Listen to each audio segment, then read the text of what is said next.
How to recover data after doing factory reset on Android device.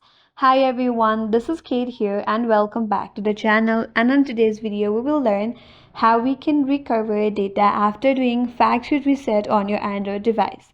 So without further delay, let's get started with this video.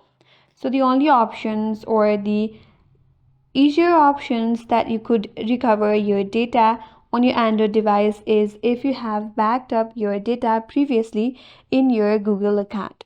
So in that case, if your device had Google backed up enabled, then you have to go to the settings in your device.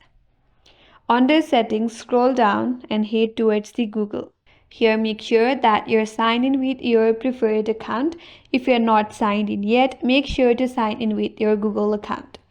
So once you're signed in, here you have an option as backup. You have to tap on backup.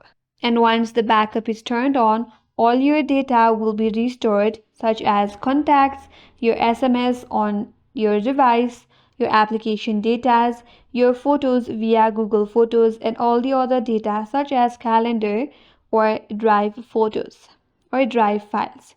So in that case, your data will be backed up using your Google account. That's it, and that's all for today's video. Hope this video was helpful, and if you are new to our channel, consider subscribing. Thank you for watching and stay tuned for more videos.